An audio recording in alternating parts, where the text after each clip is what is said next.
Boker Tov et Shavua Tov, mes chers amis. Donc, en ce début de semaine, pour continuer notre commentaire sur la Megillat Esther. Donc, on est arrivé au verset 9. On avait parlé de Ahashverosh, Assuérus, et là, on rentre dans la fête organisée par Vashti, la reine. Comme dit le verset 9, Vashti, la reine, fit également un festin pour les femmes dans la maison royale du roi Assuérus. Alors, de son côté, donc Vashti va offrir aussi une fête à toutes les femmes des gouverneurs des 127 provinces ainsi qu'à leurs servantes, mais un festin séparé. Alors, comme on l'avait expliqué que le roi Ahasverosh avait fait la fête sur le jardin, donc elle a utilisé la maison royale et on dit qu'elle avait fait la fête à l'intérieur du palais pour montrer encore une fois la richesse. Pourquoi tout de suite on dit Vashti la reine? Parce que elle pensait que elle était effectivement descendante, comme on l'avait vu, de Balthazar et de Nabuchodonosor, donc la petite fille de Nabuchodonosor. Et elle se disait que si Achashverosh était roi, c'est grâce à elle, c'était par son mérite à elle. Et donc c'est pour ça que elle se croyait tous les droits et ainsi elle a investi en quelque sorte le palais pour recevoir toutes ces femmes.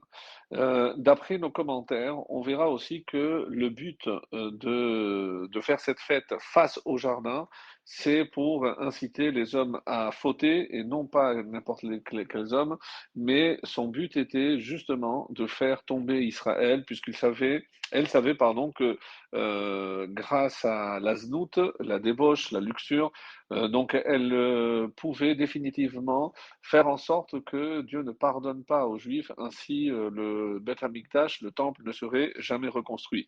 Et c'était comme nous le laisse entendre aussi le Yalkut Shimeoni et d'autres, puisqu'on dit qu'elle-même, elle avait aussi revêtu les habits du Kohen Gadol pour montrer son pouvoir sur son mari. Et donc c'est un petit peu dans cet esprit-là de débauche que Vashti a organisé cette fête. Alors que nous pouvons déjà tirer un premier enseignement. Alors si déjà dans un tel climat de débauche, on voit que malgré tout, les femmes et les hommes étaient séparés, donc c'était une fête, bon, on aurait pu dire aujourd'hui séparée, donc chez les goïms, et c'est pour nous évidemment un argument de poids pour se dire que comment on peut faire nous pire que les goïms, où on voit que malheureusement dans certains banquets, dans certaines fêtes, donc il y a ce mélange qui va à l'encontre de ce que la Torah nous dit de marcher humblement avec ton Dieu, comme c'est marqué dans le prophète Michée, le chapitre 6, verset 8. Je ne fais que citer évidemment les enseignements du Me'am Loès, comme je l'avais déjà dit, et c'est le Me'am Loès donc qui insiste sur ce point-là, en sachant que si chez les goïms ils font attention à cela, à plus forte raison pour nous qu'on devrait faire attention pendant nos fêtes de ne pas créer cette promiscuité où il donne l'exemple, imaginez que malheur, comme ça il dit, au jeune marié qui fait venir ses amis et qui laisse sa jeune femme boire du vin, danser et s'amuser avec eux. C'est quelque chose qui est évidemment contraire à l'esprit de la Torah et de la sainteté que doit revêtir une fête comme un mariage. Et il cite cet enseignement qui est tiré aussi de Tehillim, des psaumes 45, le verset 15.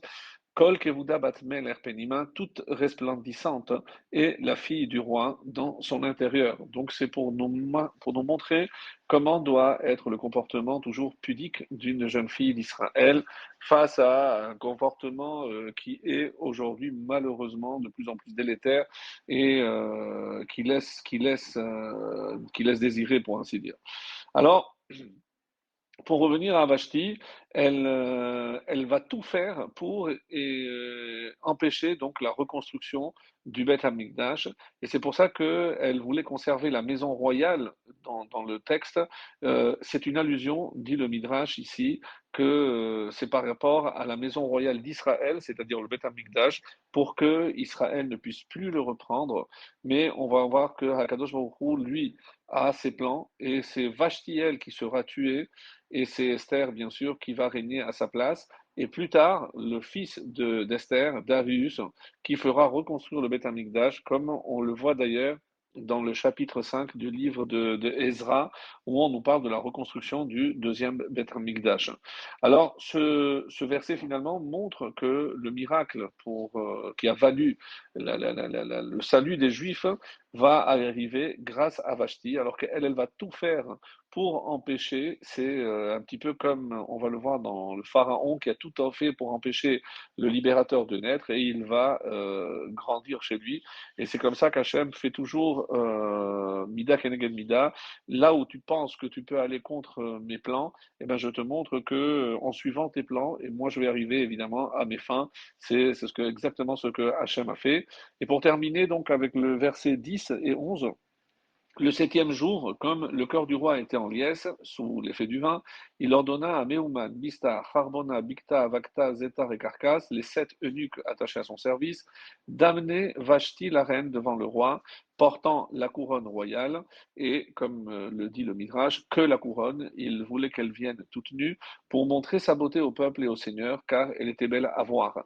Et c'est suite à une discussion emportée par le vin où il se vantait que sa femme était la plus belle, et tout le monde lui a dit bien sûr qu'elle est belle parce qu'elle a les parures royales. Alors si vraiment elle est belle, alors qu'elle vienne dénudée, et on verra vraiment si elle est belle. Alors Achashverosh l'a fait venir toute nue, et à Kadosh Baruch Hu, pourquoi on précise ici le septième jour? On dit que c'était vraiment le Shabbat, et sera tuée le Shabbat pour 2 raisons, dira le Midrash. D'abord pour le mérite que le peuple, même ceux qui avaient assisté au festin, eh ben, le Shabbat se sont abstenus et le Midrash nous dit parce qu'ils faisaient attention de ne pas marcher sur l'herbe, sur le gazon, de peur de l'arracher involontairement, et Shabbat c'est interdit. Donc jusqu'où ils s'étaient montrés pointilleux, et contrairement par exemple à un commentaire sur la paracha de Béchalar que nous lirons la semaine prochaine, on a vu que Amalek aussi a attaqué les Juifs, les bénis Israël, et la raison qui est rapportée, c'est parce qu'ils n'avaient pas respecté scrupuleusement le Shabbat, comme c'est marqué que certains étaient sortis pour chercher la manne ce jour-là, et comme ils n'avaient pas respecté scrupuleusement les règles du Shabbat, c'est comme ça que c'est Amalek qui va venir attaquer. De la même façon, donc la deuxième explication que l'on donne, c'est parce que le Shabbat, Vashti obligeait les jeunes filles juives à travailler toutes nues le Shabbat en leur donnant de la laine et du chanvre à tordre pour les faire pécher le Shabbat, puisqu'elles savaient, que c'est rapporté dans Pirkei de Rabbi Eliezer, pour qu'elles enfreignent le Shabbat. Et c'est pour ça qu'elle elle-même, elle va trouver la mort le Shabbat, et c'était ça sa punition. Donc elle qui a tout fait pour faire transgresser aux jeunes filles. Et pourquoi elle va refuser? Puisqu'entre-temps, Hachem, donc certains parlent d'une éruption de lèpre, d'autres parlent d'une queue, et c'est la raison essentielle pour laquelle elle a refusé. Ce n'est pas parce qu'elle avait honte de se présenter, c'était quelque chose de courant à l'époque, mais Hachem a fait en sorte que ce soit le Shabbat qui, elle va être punie pour nous montrer à nous, le peuple juif, comment Hachem exerce la justice. Excellente journée et à demain.